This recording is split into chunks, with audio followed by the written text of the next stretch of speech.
Takže čaute, já vás vítám u herní víkendovky. Dneska si ukážeme hru Cluster Ball. Je to natáčím vlastně po delší době a je to tím, že nebyl zase čas. To se furt opakuju, ale to je věc druhá. A teď si řekneme něco o tom Cluster Ballu, což je vlastně takový sport moderní nebo z budoucnosti, kdy lítáme takovýma lodičkama nebo vznášedlama a vlastně sbíráme na mapě takový koule, dá se říci. Ty se nám samozřejmě skládají za tu lodičku nebo za to vznášedlo a musíme proletět takovým kruhem a pak se nám ty kola vlastně započítají. Z čehož vlastně dostáváme jak jinak než body, o který tam vlastně jde, kdo ke konci celého kola získá nejvíce bodů, ten vyhrál. Na tu hru jsem si vzpomněl, nechci říct nedávno, už ji mám teď delší dobu, ale hrál jsem ji dřív, když jsem byl malý, hrál jsem ji snad pořád. A momentíček, já se jenom podívám, čím přidávám.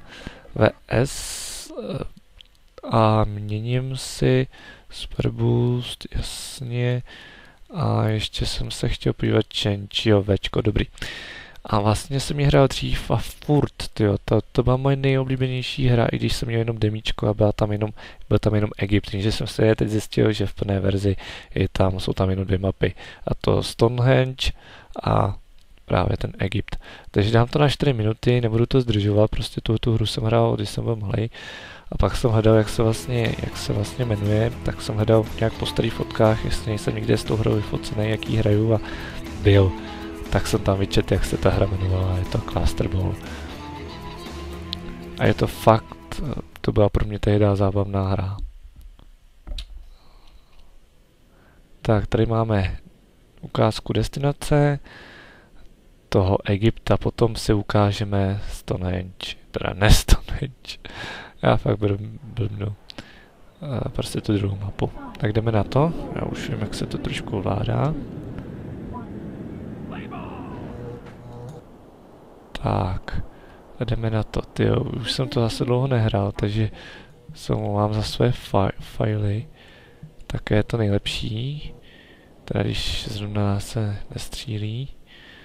Tak, tady si zase zaletíme, tam dole můžeme vidět vlastně naší rychlost, nebo ne naší, ale moji rychlost a život, to je ta zelená čárka.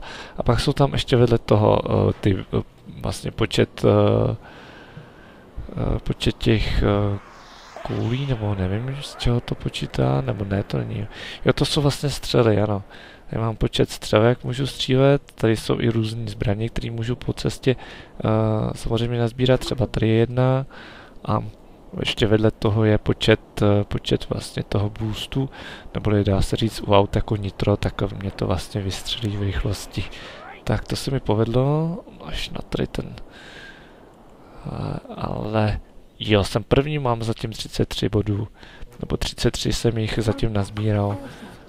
Tak, tady nám to zatím někdo vybral, takže nemáme nic. A teď se tady zrovna obnovovali. Tak se je vrátíme a otočka a hezky dosednem, tak. Jsou tu i různé zbraně, jako když vystřelíte nějakou raketu, tak je naváděcí a třeba vám ukradne celý všechny tady ty koule, což je samozřejmě nemilý, protože tím pádem ztrácíte možnost získat své body a on je získá. A nebo zase je takovej, že vám je prostě zničí. Teď já tady na jednoho pošlu, anebo třeba když takhle pošlete jeden, ono se ho to chytne a třeba nemůže dělat vůbec nic, nebo má obrácené ovládání. Je to takový zábavný, že to není jenom čistě o tomhle. Ano, tady si asi získávám něco. Vlastně můžu měnit i zbraně, ale to teď není potřeba. Tak, teď si tady asi najdem. Já mám teď nejlehčí obtížnost, ale věřím tomu, že kdybych se vzal nějakou těžší, tak to nedám, protože ty hráči jsou někteří fakt dost dobrý. Jsem to zkoušel a vždycky jsem to pak už nedával, protože vždycky po mně někdo šel nebo podobně, co se mi stávalo i tady v té jednoduché obtížnosti. Ale nevadí. se nám nějak bugla střela, jo. Zatím po mně nikdo nejde a já docela čumím, že po mně nikdo nejde. A teď po mně někdo vystřelil, ano, teď mám úplně zmatené ovládání. Dělá si to víceméně co chce. Toto nesnáším a trvá to dlouho, než se toho zbavíte. Takže vás to docela zdržuje a když máte nějakou velkou obtížnost, tak konečně jsme se toho zbavili. Tak je to docela dost zásadní, tady to. Super, tak teď jsem si přidal několik těch, teď jste to mohli vidět, jak to pak ke mně přiletělo, jo, tak to je ta červená raketka. A ta modrá je právě to, co jste viděli před chvilkou, že to ovládání mě to úplně mátlo. Jo, tak teď už jsme to konečně viděli. Jo, teď si zase přiberu bodíky. Ježíš, za chvilku končíme. A já se tady, no to musím mít nějakou rychlost, protože to se jinak nedá vůbec se v tom vyznat. Takhle. No, tak to se mi teda fakt nepovedlo. Ale jdeme dál. Super. A tady máme další. No, už to stejně nestihnu, už je konec. A já to vyhrál se 112 bodama. Určitě to někdo z vás tu hru taky hrál tehda. Věřím tomu, protože myslím si, že to je, že co jsem se koukal i na videa na YouTube, tak to tam i hodně lidí mělo. Dokonce jsem tam viděl něco i o dvojce. Nejsem si jistý, jestli klasikovou dvojka vůbec vyšla nebo ne. Vypadala ale docela zajímavě, byla tam, viděl jsem tam takovou scénku s mapou na vodě, u vody to bylo takhle prostě na moři uprostřed někde něčeho. Bylo to zajímavé, no. Tak a tady máme tu druhou mapu. A ta není moc moje oblíbená, je taková, ale dá se, jako mám tu takový už zajetý systém, se kterým no, co to bylo tohleto, všichni se jenom otočili. Tak, vždycky se zajedu takhle sem. Ono se to někdy rozjede, že ani nemám šanci to pořádně vzít. Je si vezmem tohle a hned si ho hupnem sem. To je takový můj typický režim. A vlastně vlevo nahoře ještě si můžete všimnout, kolik jich už máme. Teď jich mám docela poměrně dost. Ale tady se mi zrovna jeden připravuje. No, tak to se nám absolutně nepovedlo. Po stolika těma mi zbylo jenom tolik, no a tady mě všichni killujou, no to je fakt teda zábava. Toto na tom nesnáším, tyjo. No teď jsme přišli teda o hodně, tak teď to nevím, jestli vyhraju teda. Už by si mě to mohlo jako pustit, no konečně. No tak tohle se mi teda vůbec nelíbí, protože to se vůbec nepovedlo tohle teda. A jak říkám, když tam máte těžší obtížnost a prostě vám toho někdo udělá, tak je prostě konec, protože už to nestíháte a když to o vás bere jeden za druhým, tak prostě smůla, no. Já se tady vrátím, jestli tady něco je a něco trošku tady málo je, no.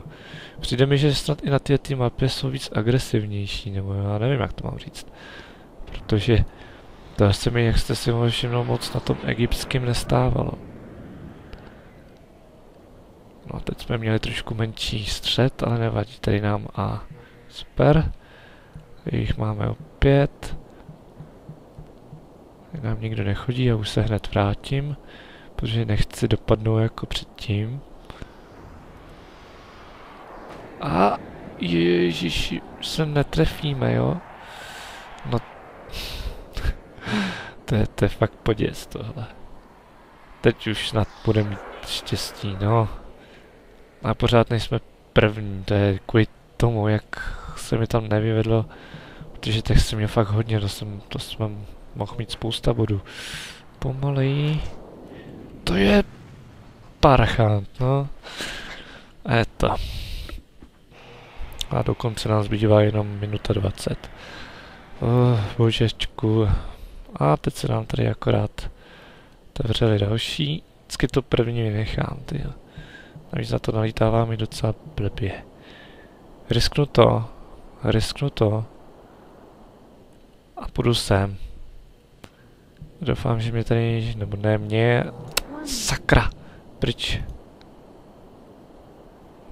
Dobrý. Tak pojedeme s tím, co máme, máme jich, skoro máme zatím 28, teď 54, už jsme druhý. Tyjo, možná, že bychom to mohli stihnout za těch 40 sekund, ale nejsem si jistý teda, jestli to dáme nebo ne. Ale bylo by to super. Bych nakonec byl první, tyjo, už jenom 32 sekund. Ale mohl bych, oni někteří jim to no nemohl, tyjo, já mám 68, ještě potřebuju 2. Jo, super. A musím trošku zrychlit, tyjo.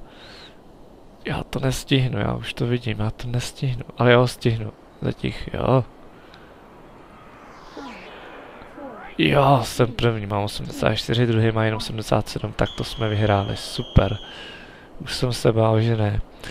Tak jo, ukázali jsme si hru vlastně Class Blaster, nebo jak se vlastně jmenuje, teď mi to úplně vypadlo. Cluster Ball, tak. Cluster Ball, jsou tu opravdu v první verzi jenom 2 mapy, je to docela chudý na to, jak super hra to je a docela i záživná. Je tam je i přes online, nebo ne online, ale přes vanku možná by to i šlo. Takže já si myslím, že by to šlo třeba přes hamači s přátelama a prostě dá se s tím užít i spousta zábavy. No nic, nebudu už díl to zdržovat, já děkuji, že jste sledovali tuhle herní víkendovku po velmi dlouhé době, ale vůbec není čas a jenom teď jsem si takhle rychlovku našel na tady tu jednoduchou hru. Tak ani nevím, kdy to vydám, ale hlavně, že už ten základ teď natočený mám, takže už jenom se stříhat a nahrát to. No nic, nebudu teda zdržovat, děkuji ještě jednou za to shlédnutí, pokud se vám video líbilo, dejte like, pokud ne, dislike, je to na vás. Budu rád za jakékoliv sdílení tady těch starých her, v kterých chci dál natáčet prostě tu herní víkendovku a zase u dalšího dílu se uvidíme, takže si mějte a ahoj dál.